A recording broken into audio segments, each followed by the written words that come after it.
वो निश्चित ही वो माननीय मुख्यमंत्री जी की सरकार उनको मुठभेड़ में मार गिराएगी और या तो जेल चले जाएंगे या उत्तर प्रदेश छोड़ के भाग जाएंगे। भरोसा करती है जनता योगी जी पे, कहते हैं योगी जी ही हैं जो ठाई ठाई करेंगे। तो इसको मौका मिले बैटरी रिक्शा चेक करने से तब तो आगे कोई काम करेंगे। जब सुरक्षा व्यवस्था में सब अधिकारी लग गए हैं तब पुलिस कहाँ है? पुलिस की और न्याय मांगने गए हैं, जिसके ऊपर न्याय नहीं मिल रहा, न्याय मांगने गए हैं। देखिए, प्रदेश की नहीं पूरे भारत की पुलिस से मैं कहना चाहता हूँ कि उनके खिलाफ रोहड़ी घावरी चिल्ला रही है, मुकदमा क्यों नहीं लिखा? अमित मौर्य बलात्कारी को खोजिए, एनकाउंटर करिए, उसके घर पर बुलडोजर चलाइए।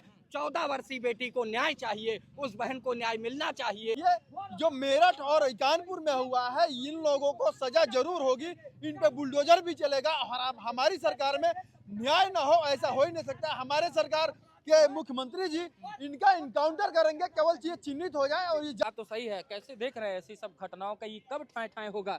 ठाई ठाई वाली पुलिस ठाई ठाई कब करेगी? देखिए, बहुत दुख होता है। योगी आदित्यनाथ जी की पुलिस इस समय जो है लगता है कि सरकार गिराने के प्लान में है। ठीक है, पुलिस का काम होता है सरकार बनाना और बिगाड़ना, अधिकारियों का काम होता है सरकार को बनाना और बिगाड़ना। जनता तो वोट देती रहती है, लेकिन जनता जब वोटें नहीं डाल पाएगी, पुलिस रोक लेगी, तो जनता का जब वोट नहीं पड़ेगा तो कहाँ से होगा? देखिए, इस समय जो पुलिस बिल्कुल बेलगाम हो चुकी है। पुलिस जगह जगह बैटरी रिक्शा चेक करती है, सारी पुलिस लग गई है सुरक्षा व्यवस्था में। जगह जगह मंत्रियों के यहाँ, विधायकों के यहाँ 10-10 गार्ड, 20-20 गार्ड सब लगा दिए गए हैं। बिल्कुल बात जब ये अपने आप को डरा हुआ, बिल्कुल बात सही है आपकी, मैं इस बात से बिल्कुल सहमत हूँ। आप यहीं लखनऊ में चले जाइए, इधर पार्किंग की बात होती है तो क्योंकि वहाँ पे बड़ी बड़ी दुकानें हैं, लाखों रुपया किराया दे रहे हैं, उसके सामने आधी सड़क पर कब्जा करके बैठे हैं, वहाँ पुलिस हटाने नहीं जाती है क्योंकि वहाँ मोटा माल मिलता है। लेकिन एक ई रिक्शा वाला, एक कहीं ठेला वाला चाय की दुकान लगा के अपना जीवन यापन कर रहा है, तो ये नगर निगम और ये पुलिस वाले ठेला सहित उठा के। देखिए, अभी कानपुर वाली जो घटना हुई है, कानपुर में शायद FIR लाज हुआ है, लेकिन FIR में पॉक्सो नहीं लगाया गया है।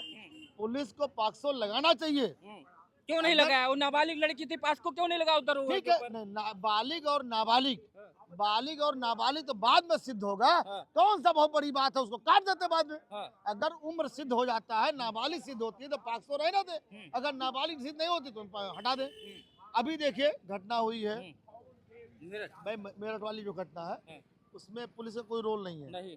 भाई, पुलिस अभी पकड़ के लाएगी, 10-10 टीमों का गठन किया गया है, सरकार अच्छा काम कर रही है। लेकिन भारतीय जनता पार्टी की सरकार बहुत अच्छी चल रही है। योगी माननीय मुख्यमंत्री जी जो हैं वो भी अपने आप में बहुत अच्छे हैं।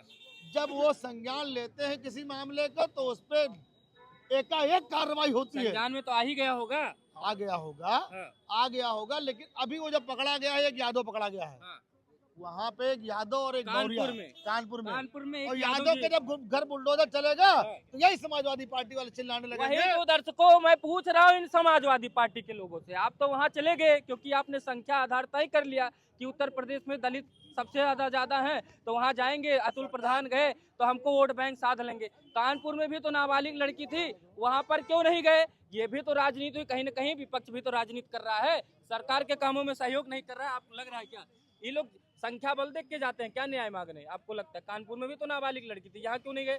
वहाँ तो पहुँच गए, चाहे चंद्रशेखर आजाद हो, चाहे BSP हो, चाहे आपके संगीत सोम हो, चाहे जो है तमाम नेता हो, ये सब क्यों चले जाते हैं? देखिए, उत्तर प्रदेश की सरकार कानून न्याय प्रिय सरकार है, सारी घटनाओं पे पैनी नजर रखी हुई है।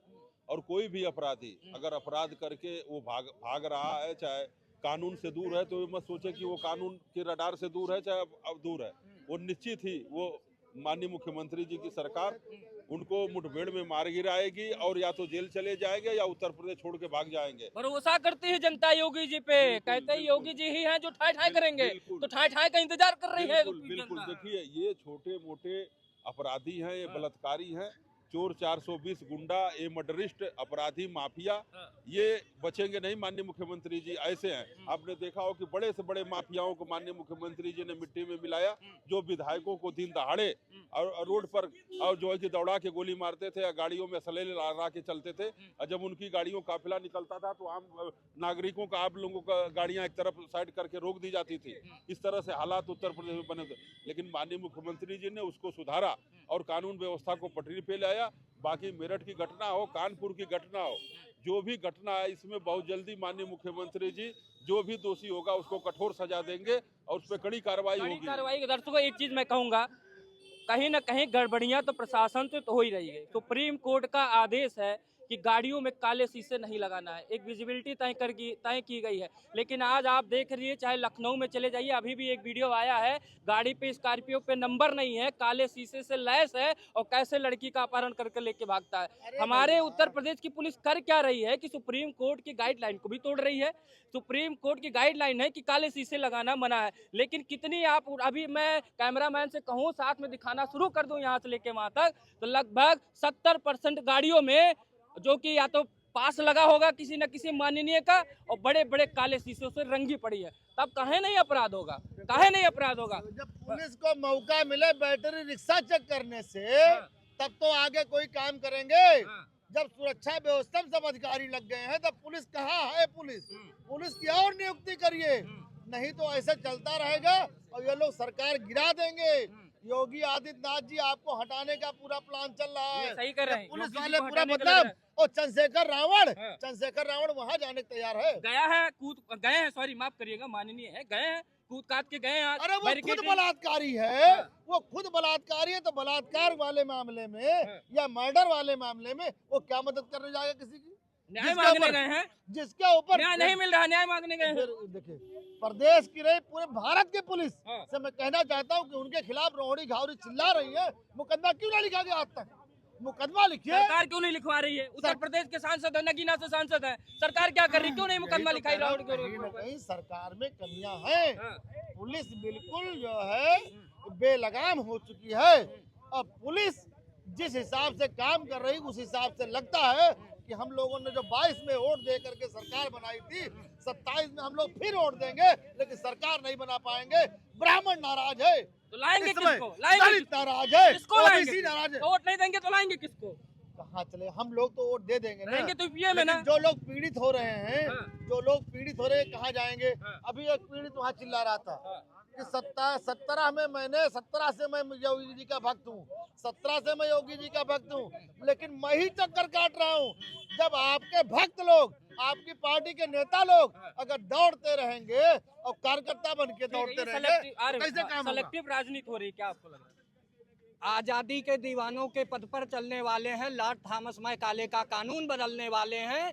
हम उस समाज से आते हैं, उस देश के नागरिक हैं जहां पर ना अंग्रेजों से डरे थे हमारे पूर्वज, न मुगलों से डरे थे। साफ कहना चाहते हैं, योगी की भ्रष्ट पुलिस से भी नहीं डरेंगे। अमिताभ यश से मैं कहना चाहता हूं, UP ADG STF, Amit Maurya बलात्कारी को खोजिए, एनकाउंटर करिए, उसके घर पर बुलडोजर चलाइए। 14 वर्षीय बेटी को न्याय चाहिए, उस बहन को न्याय मिलना चाहिए। पुलिसिया गुंडई नहीं चलेगी, पुलिसिया गुंडई बंद होनी चाहिए। पुलिसिया गुंडई चल रही है क्या उत्तर प्रदेश में? देखिए, माननीय योगी जी की सरकार है और इसमें बलात्कारी, भ्रष्टाचारी जितने हैं सबको अब तक सजा हुई है और बिल्कुल होगी। भैया कह रहे हैं कि 14 वर्ष लड़की को, नाबालिग लड़की को न्याय मिलना चाहिए। न्याय जरूर मिलेगा। हमारे महाराष्ट्र सरकार में अगर किसी पीड़िता को न्याय न मिले, ऐसा हो ही नहीं सकता है। देखिए, 100% पुलिस है तो 50% पुलिस ऐसे भी हैं जो गरीब असहायों का मदद करते हैं, लेकिन 50% पुलिस वाले ऐसे हो गए हैं, वो पुलिस वाले गुंडे हो गए हैं जो टेम्पो वालों को सताएंगे, रिक्शा वालों को सताएंगे। तो चिन्हित क्यों नहीं हो रहे हैं ये? ये बिल्कुल चिन्हित होंगे। सस्पेंड करने से काम चलेगा क्या? सस्पेंड नहीं, 4 लोगों को बर्खास्त कर लिए, करोड़ों रुपए का मुर्जाना लगाइए, कल से औकात में आ जाएंगे। यही कहता हूँ अपनी सरकार से, ऐसे पुलिस कर्मियों को बर्खास्त करिए जो निर्दोषों का मुकदमा दर्ज करते हैं। लाइन हाजिर किया जाता है, सिर्फ सस्पेंड किया जाता है। बर्खास्त क्यों नहीं करते हैं ऐसे लोगों को? वो बर्खास्त होने चाहिए। लाइन हाजिर होंगे तो फिर आ जाएंगे, सस्पेंड होंगे तो फिर हो जाएंगे। उनको पता होता है ना, उनको भी पता होता है कि कुछ बिगाड़ नहीं पाएगा कोई मेरा, लाइन हाजिर करके हम अपना काम फिर कर लेंगे। 100% पुलिस वैसी नहीं है, 50% पुलिस ऐसी भी है जो सही लोगों को पहचानती है और देखिए जो मेरठ और कानपुर में हुआ है, इन लोगों को सजा जरूर होगी, इन पे बुलडोजर भी चलेगा। और हमारी सरकार में न्याय ना हो ऐसा हो ही नहीं सकता। हमारे सरकार के मुख्यमंत्री जी इनका इनकाउंटर करेंगे, केवल ये चिन्हित हो जाए और ये जांच में आ जाए और ये पकड़े जाए तो पहले देखिए। कलेक्टिव क्या हाँ ऐसा बिल्कुल है, और चुनाव नजदीक है बिल्कुल। और इस तरीके के अब जो है एक आज ये कानपुर में हुआ, मेरठ में हुआ है, इस तरीके की अभी घटनाएं देखिए कितनी आती हैं सामने। जैसे जैसे चुनाव जितने जितने नजदीक आएगा, ऐसे ही जो है सरकार को बदनाम करने के लिए कुछ लोग जो कति विलीन हो चुके हैं, वो अपने आप को तो जो है सरकार को बदनाम जो कर रहे हैं उनके लिए एक्शन सरकार क्यों नहीं ले रही? क्या अपने आप को बदनाम करवाने के लिए ऐसा सरकार थोड़ी करे है तुम कि अपराध करो? दोषी जो होगा वो उसको सजा मिलनी है, ऐसा नहीं सजा नहीं मिलनी है। हाँ। और पकड़े भी जाएंगे और सजा भी मिलेगी। हाँ। और कड़ी क्या से होना कड़ी- चाहिए? अरे जिस हिसाब से अगर मान लीजिए अभी ठीक है हम कह रहे हैं हत्या हुई है उसकी, अभी पूरी जांच पड़ताल हो जानी चाहिए। मेरे हिसाब से पकड़ना चाहिए उनको, पूरा जो मैटर है क्या है, क्या पता निर्दोष है, क्या पता सच्चाई है, हकीकत क्या है, सब सामने आ हकीकत जाएगा। जान के कार्रवाई होनी चाहिए। चलिए, जल्दबाजी में किसी निर्दोष को फंसाया भी नहीं जाना चाहिए, इसका भी समर्थन करते हैं। ये चुनावी स्टंट तो नहीं चल रहा है आपको लग रहा है? बिल्कुल सही आपने पकड़ा है, चुनावी स्टंट है। अभी विगत लोकसभा का चुनाव हुआ मेरठ में, समाजवादी पार्टी से अनुसूचित जाति के ही पूर्व विधायक श्री योगेश वर्मा थे, उनको समाजवादी पार्टी ने सामान्य सीट पे लड़ाया। भारतीय जनता पार्टी से श्री अरुण गोविल जी लड़ रहे थे, जो प्रभु श्री राम का अभिनय करते हैं। तो वहाँ ये जो अतुल प्रधान जी सरधना से विधायक बने ने, उन्होंने पूरा योगेश वर्मा को हराने में कोई कसर नहीं छोड़ा, इसलिए कि जो अतुल प्रधान अपनी पत्नी को टिकट समाजवादी पार्टी से लोकसभा का चाह रहे हैं। मतलब आपसी कला। हाँ, और आज जब वो घटना घटी है, तुरंत सुबह ही अतुल प्रधान वहाँ मौके पे पहुँच गए हैं, इसलिए कि आरोपी जो है कि वो सवर्ण समाज से, क्षत्रिय समाज से हैं, राजपूत समाज से हैं, और वहाँ जो भारतीय जनता पार्टी से विधायक रहे कम वोटों से कुछ ही हार गए श्री संगीत सोम जी, वो क्षत्रिय समाज से हैं, और जो पीड़िता है वो अनुसूचित जाति से है। तो कहीं न कहीं राजनीति के एक रंग देने के लिए एक समाज में तनाव पैदा हो जाए, अनुसूचित जाति में, क्षत्रिय समाज में एक विद्वेष और नफरत की भावना हो जाए, लड़ाई हो जाए, इस नफरत की को वहाँ बढ़ाने के लिए वहाँ मौके पहुँच गए। वहाँ पूर्व विधायक संगीत सोम जी गए हुए, उन्होंने कहा कि पीड़ित परिवार के साथ हम खड़े हैं, और इसमें जो है कि जाति वर्सेज नहीं देखना चाहिए, इसमें दो परिवारों का झगड़ा देखना चाहिए, और दोनों आरोपी है। हर समाज में अच्छे बुरे लोग होते हैं, अगर मान लीजिए किसी समाज के एक व्यक्ति ने गलत काम कर दिया तो पूरा उसका समाज दोषी नहीं है। बिल्कुल, पूरा समाज कैसे दोषी हो सकता है भाई? किसी ने किसी से झगड़ा लड़ाई कर लिया, हम मान लीजिए हम पंडित जी हैं, ये दूसरे बिरादरी से हैं, तो हमारा इनका झगड़ा है, तो हमारे समाज को, इनको समाज को टारगेट क्यों करना? हमको मारिए, इनको मारिए, सीधे बात खत्म। पूरे समाज को क्यों लपेट लेना है? देखिए, ये जो घटना हुई है वो निंदनीय है। वहाँ पे जो ये घटना हुई है, वहाँ पे दलित, मतलब एक ही गांव की बात है, तो वहाँ पे दलित वो लड़की थी और ये साथ ठाकुर बिरादरी थे। तो ऐसा वहाँ के लोग बता रहे हैं कि इन दोनों में प्रेम प्रसंग चल रहा था। तो जब प्रेम प्रसंग चला, वो लड़की कह रही थी कि मैं इनसे शादी करूँगी, तो वो लड़की उस लड़के को वहाँ पे बुलाई थी। ठीक है, उसके बाद जो है उसकी माँ से जैसा कुछ हुआ, जो भी हुआ, उसका मर्डर हुआ, जो भी हुआ है, इसके लिए मैं कह रहा हूँ वहाँ पे लड़की भी रिस्पॉन्सिबिलिटी कहीं ना कहीं है।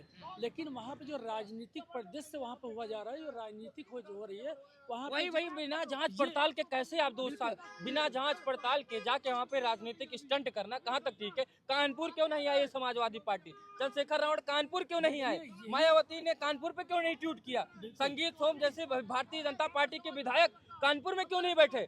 सिर्फ वहीं पे देखा क्योंकि वोट बैंक है क्या? बिल्कुल बिल्कुल, ये वोट बैंक की राजनीति है, क्योंकि विपक्ष के पास कोई मुद्दा नहीं बचा है। वो सोच रहा है, वो जानता है कि अब यहाँ पे ये भुनाने का समय आ गया है।